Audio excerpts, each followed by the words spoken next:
सभी विद्यार्थियों का आज की इस विस्तृत क्लास में स्वागत है। और मैम आज का हमारा मिशन क्या है? आज का हमारा मिशन है कक्षा 6 के भूगोल। और ये एक वन शॉट कवरेज है ना मैम? जी सर, बिल्कुल। यह एक वन शॉट कवरेज है, जिसका मतलब है कि आज हम केवल तथ्यों को रटेंगे नहीं, बल्कि उनके पीछे के विज्ञान को गहराई से समझेंगे। बहुत बढ़िया। और हाँ, ये क्लास सभी प्रतियोगी परीक्षाओं के लिए बेहद महत्वपूर्ण है और इसे विशेष रूप से हमारे हिंदी माध्यम के छात्रों के लिए तैयार किया गया है।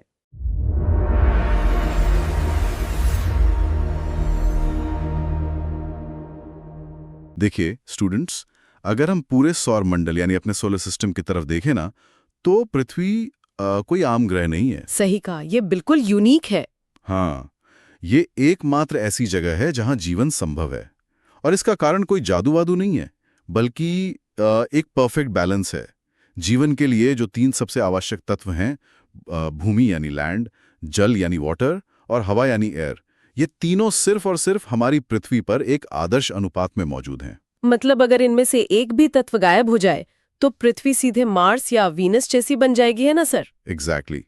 और यही बैलेंस इस विषय को सबसे ज्यादा फैसिनेटिंग बनाता है। जब हम इन 3 तत्वों की बात करते हैं तो दरअसल हम पृथ्वी के 4 मुख्य परिमंडलों की बात कर रहे होते हैं।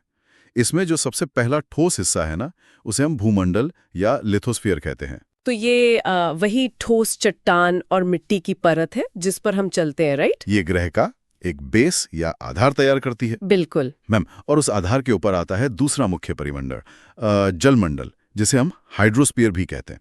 ये पृथ्वी का वो विशाल भाग है जहां जल अपनी तीनों अवस्थाओं में पाया जाता है। तीनों अवस्थाओं से आपका मतलब है बर्फ, तरल पानी और वाष्प। हाँ, चाहे वो ध्रुवों पर जमी हुई ठोस बर्फ हो, या महासागरों में बहता तरल जल हो, या फिर हवा में तैरती हुई जलवाष्प हो, सब इसमें आता है। अच्छा, और इन दोनों को जो एक ब्लैंकेट की तरह कवर करता है वो है तीसरा परिमंडल यानी वायुमंडल, जिसे एटमॉस्फेयर कहते हैं। ये गैस की कई परतें हैं जो पृथ्वी को चारों ओर से घेर कर रखती हैं। सही कहा। इसमें ऑक्सीजन, नाइट्रोजन और कार्बन डाइऑक्साइड जैसी बहुत ही लाइफ सेविंग गैसेस होती हैं। लेकिन सर, मुझे जो सबसे दिलचस्प हिस्सा लगता है ना, वो वहाँ है जहाँ ये तीनों आपस में टकराते हैं, जिसे हम जीवमंडल या बायोस्फीयर कहते हैं। ये एक बहुत ही नैरो सा इंटरसेक्शन है जहाँ स्थल, जल और हवा एक ही समय पर मिलते हैं। और इसी ओवरलैप के अंदर ही बैक्टीरिया से लेकर इंसान तक सारा जीवन पाया जाता है। अगर हम इसको और गहराई से समझें तो इन परिमंडलों के जो शब्द हैं उनकी भी एक कहानी है। अरे हाँ स्टूडेंट्स, ये बात आपको बहुत इंटरेस्टिंग लगेगी। प्राचीन ग्रीक सभ्यता ने इन कंपाउंड्स को हजारों साल पहले ही डिकोड कर लिया था।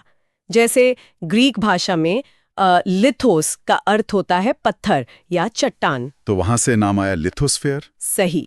और एटमॉस का अर्थ होता है वाष्प या वेपर, जिससे एटमॉस्फेयर बना। फिर हुडोर का मतलब है जल, वहां से हमारा हाइड्रोस्फीयर आया। और अंत में बायोस, जिसका अर्थ है जीवन, जिससे बायोस्फीयर शब्द बना। देखिए, ये नॉमेनक्लेचर ना सिर्फ नामकरण नहीं है मैम, ये क्लियरली बताता है कि इन चीजों की प्रॉपर्टीज क्या हैं।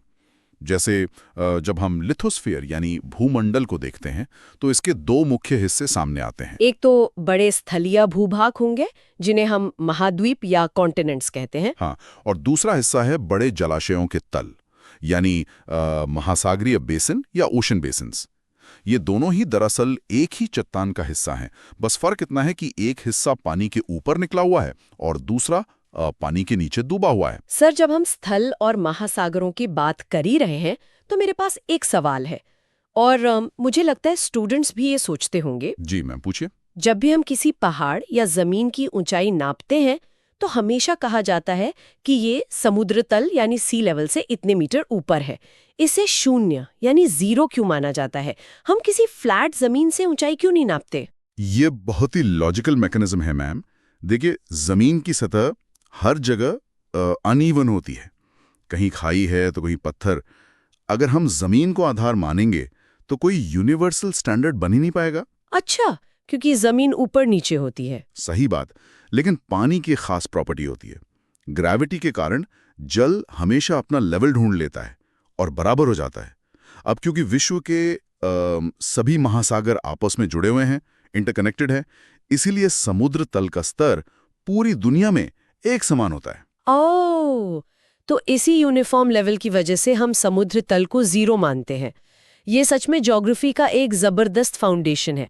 अब इसी जीरो लेवल से ऊपर उठे हुए हिस्सों पर चलते हैं, यानी विश्व के 7 प्रमुख महाद्वीप। बिल्कुल। और स्टूडेंट्स, विश्व मानचित्र पर अगर आप देखें तो ये सातों महाद्वीप विशाल जल राशियों द्वारा एक दूसरे से अलग होते हैं। चलिए सबसे बड़े लैंडमास से शुरुआत करते हैं, यानी एशिया। एशिया तो सच में मैसिव है। हाँ, पृथ्वी के कुल स्थलीय क्षेत्रफल का लगभग 1/3 भाग सिर्फ एशिया के पास है। कर्क रेखा यानी ट्रॉपिक ऑफ कैंसर इस महाद्वीप के बिल्कुल बीच से होकर गुजरती है। और पश्चिम में यूराल पर्वत है जो इसे यूरोप से अलग करता है। लेकिन सर, टेक्निकल रूप से यूरोप और एशिया अलग-अलग लैंडमास नहीं है ना? एकदम सही कहा मैम। ये दोनों एक ही टेक्टोनिक लैंडमास पर स्थित हैं।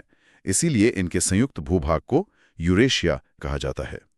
यूरोप अपने आप में एशिया से काफी छोटा है। अब अगर हम अफ्रीका की बात करें तो अफ्रीका विश्व का दूसरा सबसे बड़ा महाद्वीप है। और इसकी सबसे बड़ी खासियत मुझे ये लगती है कि ये एकलौता ऐसा महाद्वीप है जहां से 3 प्रमुख रेखाएं गुजरती हैं। सही पकड़ा आपने। कर्क रेखा, विषुवत वृत्त यानी इक्वेटर और मकर रेखा, ये तीनों अफ्रीका से गुजरती हैं। और इसी वजह से वहां दुनिया का सबसे बड़ा और गर्म रेगिस्तान सहारा स्थित है। और यहां तक मुझे याद है, विश्व की सबसे लंबी नदी नील भी यहीं बहती है। बिल्कुल मैम।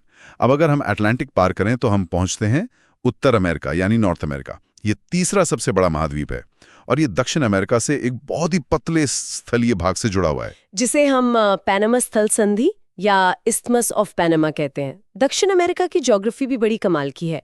वहां दुनिया की सबसे लंबी पर्वत श्रृंखला एंडी स्थित है और विश्व की सबसे बड़ी नदी अमेज़न भी वहीं है। हाँ, और उन सबसे थोड़ा अलग एक बिल्कुल आइसोलेटेड महाद्वीप है ऑस्ट्रेलिया। ये विश्व का सबसे छोटा महाद्वीप है। इसे द्वीपीय महाद्वीप भी कहा जाता है क्योंकि ये चारों तरफ से महासागरों से घिरा हुआ है। और फिर एक ऐसी जगह आती है जो बिल्कुल अलग थलग और बर्फीली है, अंटार्कटिका। वहां तो हमेशा मोटी बर्फ की चादर जमी रहती है, इसीलिए वहां कोई परमानेंट ह्यूमन सेटलमेंट नहीं है। सही बात है, वहां सिर्फ रिसर्च होती है। हाँ सर, मैंने पढ़ा था कि भारत के भी वहां शोध संस्थान हैं। उनके नाम हैं मैत्री और दक्षिण गंगोत्री। अरे वाह, सच में ये नाम सुनकर थोड़ी उत्सुकता होती है कि लोग इतनी एक्सट्रीम जगह पर कैसे रहते होंगे। वो वहां इसलिए जाते हैं ताकि पास्ट और फ्यूचर के क्लाइमेट को समझ सकें। सबसे पहले 29 मई 1953 को एडमंड हिलरी और तेंजिंग नोर्गे शेरपा ने इस चोटी पर कदम रखा था। और महिलाओं ने भी यहाँ अपना परचम लहराया है। जापान की जुंको ताबई पहली महिला थीं जिन्होंने 16 मई 1975 को एवरेस्ट फतेह किया। और हमारे भारत की पहली महिला बछेंद्री पाल ने 23 मई 1984 को ये ऊंचाई हासिल की थी। सच में इनका साहस हैरान करने वाला है। एकदम सही मैम। सर, इससे पहले कि हम अपने क्लास में जलमंडल यानी हाइड्रोस्फीयर की तरफ आगे बढ़ें, स्टूडेंट से एक छोटी सी रिक्वेस्ट है। जी बिल्कुल। इस रोमांचक विषय में आगे बढ़ने से पहले सभी स्टूडेंट्स शिक्षा स्टोर चैनल को सब्सक्राइब जरूर कर लें ताकि ऐसी महत्वपूर्ण और धमाकेदार क्लासेस कभी मिस ना हो। हाँ स्टूडेंट्स, सब्सक्राइब जरूर करें। तो चलिए मैम, अब जलमंडल की तरफ चलते हैं, लेकिन उससे पहले एक छोटा सा डाउट क्लियर कर लेते हैं, स्थल संधि और जल संधि के बारे में। हाँ सर, ये टर्म्स हमेशा कंफ्यूज करते हैं। स्थल संधि मतलब इस्थमस और जल संधि यानी स्ट्रेट में क्या अंतर है? देखिए, स्थल संधि जमीन का एक पतला टुकड़ा होता है जो 2 बड़े स्थलीय भागों को जोड़ता है, जैसे पनामा स्थल संधि। और जल संधि पानी का एक संकरा रास्ता होता है जो 2 बड़ी जल राशियों को जोड़ता है। ओह अच्छा, जैसे हमारे भारत और श्रीलंका के बीच में पाक जल संधि है, वो बंगाल की खाड़ी को अरब सागर से जोड़ती है। सही जवाब। तो अब आते हैं हमारे नीला ग्रह यानी ब्लू प्लैनेट पर, जलमंडल। सर, यहाँ मुझे एक बात थोड़ी अजीब लगती है। पृथ्वी को नीला ग्रह कहते हैं क्योंकि इसका लगभग 71% भाग जल से ढका है और केवल 29% स्थल है। फिर भी पूरी दुनिया में पानी की इतनी कमी क्यों रहती है? इसका सीधा सा जवाब पाई चार्ट के डेटा में है मैम। देखिए, इस कुल जल का लगभग 97.5% हिस्सा महासागरों में है और वो पानी इतना खारा है कि इंसान उसे पी नहीं सकता। तो मतलब हमारे पास मीठा जल यानी फ्रेश वाटर सिर्फ 2.5% ही बचा। हाँ, और उस 2.5% का भी बड़ा हिस्सा बर्फ की परतों और हिमनदियों में जमा हुआ है। तो इफेक्टिवली मानव उपयोग के लिए बहुत ही कम पानी बचता है। ये डेटा सच में हमें सोचने पर मजबूर कर देता है। खैर, अब उन बड़े महासागरों की बात करते हैं जिनकी वजह से 97.5% पानी खारा है। हमारे पास 5 प्रमुख महासागर हैं। अगर उन्हें आकार में घटते क्रम में लगाएं तो सबसे बड़ा है प्रशांत महासागर। बिल्कुल, प्रशांत महासागर पृथ्वी के लगभग 1/3 भाग पर फैला है और जो सबसे गहरा बिंदु है ना, मारियाना गर्त, वो भी यहाँ स्थित है। उसके बाद आता है अटलांटिक महासागर, जिसका आकार अंग्रेजी के एस अक्षर जैसा है और व्यापार के लिए ये सबसे व्यस्त महासागर है। सही कहा। तीसरे नंबर पर हैं हिंद महासागर, जिसका आकार त्रिभुजाकार है। ये इकलौता महासागर है जिसका नाम किसी देश यानी अपने प्यारे भारत के नाम पर रखा गया है। उसके बाद चौथे स्थान पर आता है दक्षिणी महासागर, जो एंटार्क्टिका को चारों तरफ से घेरता है। और पांचवा है आर्कटिक महासागर, जो बेरिंग जल संधि द्वारा प्रशांत महासागर से जुड़ा हुआ है। एकदम सटीक। तो जलमंडल और भूमंडल के बाद अब आकाश की तरफ चलते हैं, यानी वायुमंडल पर।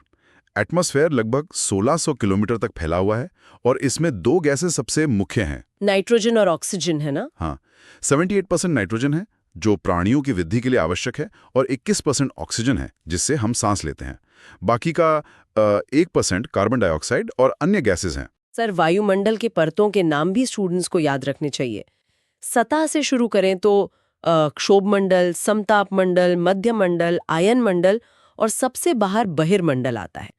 लेकिन मेरा एक छोटा सा सवाल और है यहाँ। जी मैम, बताइए। अगर कार्बन डाइऑक्साइड इस पूरे कॉम्पोजिशन में केवल 1% वाले हिस्से में आती है, तो ये गैस इतनी महत्वपूर्ण क्यों है?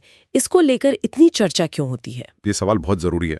देखिए, भले ही कार्बन डाइऑक्साइड की मात्रा बहुत कम हो, लेकिन ये ग्रीन हाउस प्रभाव पैदा करती है। ये गैस पृथ्वी से निकलने वाली हीट को रोक लेती है, जिससे हमारी पृथ्वी गर्म रहती है। अगर ये ना हो तो पृथ्वी बिल्कुल बर्फ का गोला बन जाएगी। अरे वाह, मतलब थोड़ी सी मात्रा भी कितनी जरूरी है। तो हमने देखा कि भूमंडल रहने के लिए जमीन देता है, जलमंडल पीने का पानी देता है और वायुमंडल सांस लेने के लिए हवा। और जब ये तीनों एक साथ एक नैरो जोन में मिलते हैं तो उसे हम जीवमंडल या बायोस्फीयर कहते हैं। सही कहा मैम। इस जीवमंडल में ही हर प्रकार का जीवन संभव हो पाता है। ये एक मैजिक की तरह है जहां तीनों स्फीयर एक एग्जैक्ट रेशियो में काम करते हैं। और इस मैजिक को बचाकर रखना हमारी सबसे बड़ी जिम्मेदारी है। बिल्कुल।